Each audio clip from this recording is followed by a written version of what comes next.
अविमुक्तेश्वरानंद सरस्वती कहता है कि यह देश बुद्ध का नहीं युद्ध का है। यह देश बुद्ध का कब से हो गया। जगह पर देश विदेश में जाकर के आप नारा शुरू कर दिए हो, ये देश युद्ध का नहीं है, ये तो बुद्ध का देश है। ये बुद्ध का देश कब से हो गया। तो सुनिए मुखपुत्र उमाशंकर त्रिपाठी जी, भारत ने अपने पूरे इतिहास में बुद्ध से बड़ा कोई दूसरा बेटा पैदा नहीं किया। गौतम बुद्ध अकेले तुम्हारे काल्पनिक देवी देवताओं पर भारी पड़े। गौतम बुद्ध ने आप लोगों की जमी जमाई व्यवस्था पर इतना गहरा प्रहार किया कि उसका दर्द आज भी आप लोगों की जुबान से झलकता है। गौतम बुद्ध को मिटाने के लिए कई षड्यंत्र रचे गए। हर बौद्ध भिक्षुओं के सिर के बदले 100 सोने के मोहर इनाम के रूप में रखे गए, लेकिन इसके बावजूद गौतम बुद्ध का प्रभाव मिटा न सके। इसके विपरीत दुनिया भर में बौद्ध भिक्षु पहुंचे और लोगों को अहिंसा और करुणा की शिक्षा दी। इसमें कोई शक नहीं कि आज अगर पूरी दुनिया भारत की तरफ देखता है तो उसका सबसे बड़ा कारण गौतम बुद्ध है। मैं आकृति और आप देख रहे हैं MNT news network. Avimukteshwaranand Saraswati, जिसका असली नाम उमाशंकर त्रिपाठी है, ये अक्सर बाबा साहेब अम्बेडकर और भारतीय संविधान के खिलाफ ऊट-पटांग बयानबाजी करता रहता है, लेकिन इस बार वे गौतम बुद्ध के बारे में विवादित बयान देकर फिर एक बार बुरे फंसे हैं। सोशल मीडिया पर अविमुक्तेश्वरानंद सरस्वती का एक वीडियो इन दिनों तेजी से वायरल हो रहा है, जिसमें वे कहते हैं यह देश बुद्ध का नहीं युद्ध का है। यह देश बुद्ध का कब से हो गया। जगह पर देश विदेश में जाकर के आप नारा शुरू कर दिए हो, ये देश युद्ध का नहीं है, ये तो बुद्ध का देश है। ये बुद्ध का देश कब से हो गया। अविमुक्तेश्वरानंद सरस्वती उर्फ उमाशंकर त्रिपाठी ने आगे क्या कहा है और लोगों ने इसकी आलोचना करते हुए सोशल मीडिया पर क्या लिखा है, वो हम आगे बताएंगे। आप बने रहिए, लेकिन उससे पहले ये जान लीजिए कि कैसे भारत बुद्ध का है और क्यों मनुवादियों को बुद्ध से इतनी तकलीफ है। भारत को बुद्ध का देश कहना कोई नई बात नहीं है। भारत की पहचान ही बुद्ध से है। यह वही भूमि है जहां गौतम बुद्ध ने अहिंसा, करुणा और मध्यम मार्ग का संदेश दिया। गौतम बुद्ध कोई धार्मिक गुरु नहीं थे, बल्कि मानवता, करुणा और तर्क के ऐसे प्रतीक बने जिन्होंने भारत को विश्व में एक अलग पहचान दी। आज भी जब दुनिया भारत को आध्यात्म, शांति और अहिंसा की भूमि के रूप में देखती है, तो उसके केंद्र में बुद्ध का दर्शन खड़ा दिखाई देता है। इतिहासकारों के अनुसार छठी शताब्दी ईसा पूर्व में जन्मे बुद्ध ने उस समय समाज में फैले अंधविश्वास, हिंसा, जातिगत भेदभाव और कर्म कांड को चुनौती दी। उन्होंने मनुष्य को यह सिखाया कि दुख का कारण तृष्णा है और उससे मुक्ति संभव है। बुद्ध का संदेश किसी एक जाति, वर्ग या देश के लिए नहीं था, बल्कि पूरी मानवता के लिए था। बुद्ध ने अपने उपदेशों में करुणा, अहिंसा, मैत्री और क्षमता को सबसे बड़ा धर्म बताया। धम्मपद में बुद्ध कहते हैं, नहीं वीरेन वीरानी सम्मति धा कुदाचनम, अर्थात घृणा से घृणा समाप्त नहीं होती, प्रेम से ही समाप्त होती है। इसी प्रकार सुत्त पिटक और विनय पिटक में वर्णित उपदेशों में बुद्ध ने मनुष्य को आत्मचिंतन, सत्य और मध्यम मार्ग अपनाने की प्रेरणा दी। उन्होंने ईश्वरवाद या अंधभक्ति पर जोर देने के बजाय कहा कि किसी बात को केवल सत्य इसलिए मत मानो क्योंकि वह परंपरा में कही गई है, बल्कि उसे अपने विवेक और अनुभव की कसौटी पर परखो। यही कारण है कि बुद्ध का दर्शन आधुनिक वैज्ञानिक सोच से भी जुड़ा हुआ माना जाता है, जबकि हिंदू धर्म जकड़ा हुआ सा प्रतीत होता है। इसमें असमानता और अन्याय झलकता है।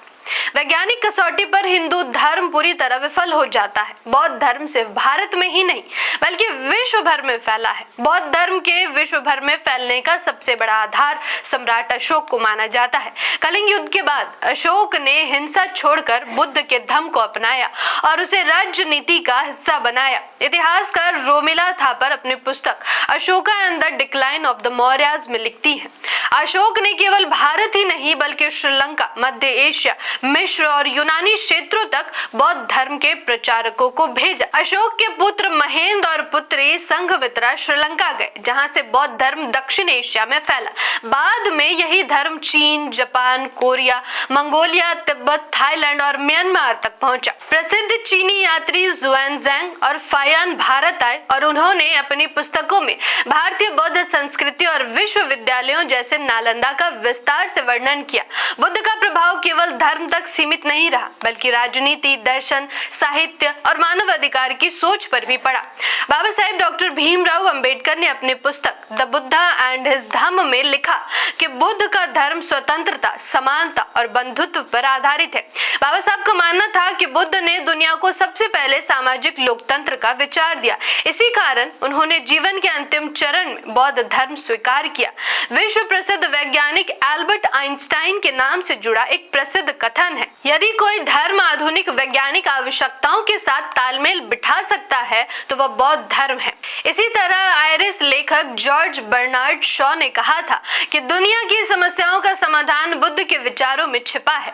रूसी साहित्यकार लियो टॉल्स्टॉय बुद्ध को मानव इतिहास के महानतम नैतिक शिक्षकों में मानते थे। जापान, थाईलैंड, श्रीलंका और म्यांमार जैसे देशों में आज भी बुद्ध केवल धार्मिक प्रतीक नहीं बल्कि राष्ट्रीय संस्कृति का हिस्सा है। संयुक्त राष्ट्र संघ ने भी बुद्ध पूर्णिमा को अंतर्राष्ट्रीय स्तर पर मान्यता दी है। यूनाइटेड नेशंस में कई बार विश्व शांति और करुणा पर चर्चा के दौरान बुद्ध के विचारों का उल्लेख किया गया है। अगर उमाशंकर त्रिपाठी इतिहास के पन्ने पलटते तो मालूम पड़ता कि भारत की प्राचीन पहचान केवल राजाओं और युद्धों से नहीं बनी, बल्कि उन विचारों से बनी जिन्होंने दुनिया को दिशा दी। बुद्ध ने भारत को ज्ञान, करुणा और शांति के भूमि के रूप में स्थापित किया। यही कारण है कि बोध गया, सारनाथ और कुशीनगर जैसे स्थान आज भी विश्व भर के लोगों के लिए आस्था और अध्ययन के केंद्र बने हुए हैं। बुद्ध का जीवन यह संदेश देता है कि सच्ची महानता सत्ता या धन में नहीं बल्कि मानवता, करुणा और सत्य में होती है। वायरल वीडियो में अविमुक्तेश्वरानंद ने यह सवाल उठाया कि सरकारी कार्यालयों में गौतम बुद्ध की तस्वीर लग सकती है तो लेकिन राम और कृष्ण की क्यों नहीं लग सकती? इतने सरकारी कार्यालय हैं, वहां राम कृष्ण की फोटो नहीं हो सकती, लेकिन बुद्ध हर जगह बैठे हुए हैं। हम पूछ रहे हैं भारत की सरकार से कि आपके सारे कार्यालयों में बुद्ध की मूर्ति क्यों स्थापित की गई है? उमाशंकर त्रिपाठी कुछ बोलने से पहले सोचते ही नहीं है। इनको इतना भी समझ नहीं आता कि वास्तविकता के साथ काल्पनिक चीजों की तुलना नहीं की जा सकती है। बुद्ध को इतिहासकार एक ऐतिहासिक व्यक्ति मानते हैं जिनका जन्म लगभग 563 ईसा पूर्व कपिलवस्तु क्षेत्र में हुआ था, जबकि राम और कृष्ण मुख्यतः धार्मिक ग्रंथों और महाकाव्यों के पात्र एवं हिंदू धर्म में ईश्वर के अवतार माने जाते हैं। राम का वर्णन रामायण में और कृष्ण का वर्णन महाभारत तथा भगवत गीता में मिलता है। वहीं बुद्ध के उपदेश त्रिपिटक और धम्मपद जैसे बौद्ध ग्रंथों में दर्ज है। बुद्ध को पूरी दुनिया दार्शनिक और मानवतावादी शिक्षक मानते हैं, जबकि राम और कृष्ण भारत में मुख्यतः धार्मिक आस्था और भक्ति के केंद्र हैं। राम और कृष्ण को हिंदू धर्म में विष्णु के अवतार माने जाते हैं, यानी वे दिव्य और अलौकिक शक्ति के प्रतीक हैं। लेकिन बुद्ध ने स्वयं को कभी ईश्वर या अवतार घोषित नहीं किया। जैसे ही उमाशंकर त्रिपाठी का यह बयान सोशल मीडिया पर वायरल हुआ, लोगों ने अपनी अपनी प्रतिक्रियाएं भी देना शुरू कर दिया। रवि परमार लिखते हैं, इस मनुवादी उमाशंकर त्रिपाठी ने खुद ही पोल खोल दी है कि बुद्ध विष्णु का अवतार नहीं है, उनका हिंदू धर्म से कोई लेना देना नहीं है। हीरालाल लिखते हैं, ये देश भगवान बुद्ध का ही है। सारे ऐतिहासिक साक्ष्य और अभिलेख इस बात के प्रमाण है कि इनको बुद्ध से ज्यादा अम्बेडकरवाद से चिढ़ है। इनको बाबा साहेब डॉक्टर भीमराव अंबेडकर द्वारा लिखित भगवान बुद्ध और उनका धम्म पुस्तक दान में दी जानी चाहिए। वैसे भी बौद्धों की नजर में दान पारमिता श्रेष्ठ पारमिता है। एक अन्य यूजर ने लिखा, मुखपुत्र ये देश बुद्ध का तब से है जब से तेरे बाल भी पैदा नहीं हुए थे। ठीक ही हुआ तेरे को सरेआम जूते मारे गए, फिर क्यों गया भारत के संविधान का सहारा लेकर कोर्ट में? क्या अब तेरी शक्तियां काम नहीं कर रही हैं? तेरे मंत्र और शक्तियां देश में अंधविश्वास फैलाने में ही काम करती हैं। रवि परमार एक अन्य पोस्ट में लिखते हैं, इस स्वयं शंभु शंकराचार्य को तथागत बुद्ध और बाबा साहब अम्बेडकर से घोर नफरत है। यह कह रहा है भारत बुद्ध का देश कब से हो गया।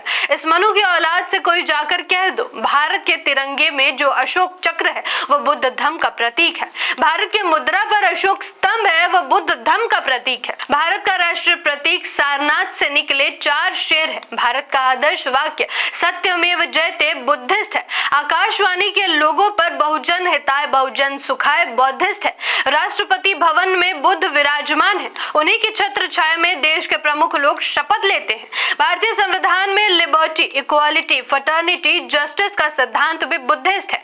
भारत के कण कण में सिर्फ बुद्ध है। दुनिया में भारत की पहचान बुद्ध से है। सब बाबा साहेब अम्बेडकर की देन है। तथागत बुद्ध, सम्राट अशोक, बाबा साहेब अम्बेडकर की विचारधारा से ही देश की सरकार चलती है। मनवादी कुड़ते रहे, उससे ज्यादा विचलित नहीं होना है। हमारा गौरवशाली इतिहास रहा है। जय भीम। इस वीडियो का निष्कर्ष यही है कि बुद्ध ने भारत को विश्व स्तर पर विचार, करुणा और ज्ञान की पहचान दी। उनका दर्शन सीमाओं, जातियों और धर्मों से ऊपर उठकर मानवता की बात करता है।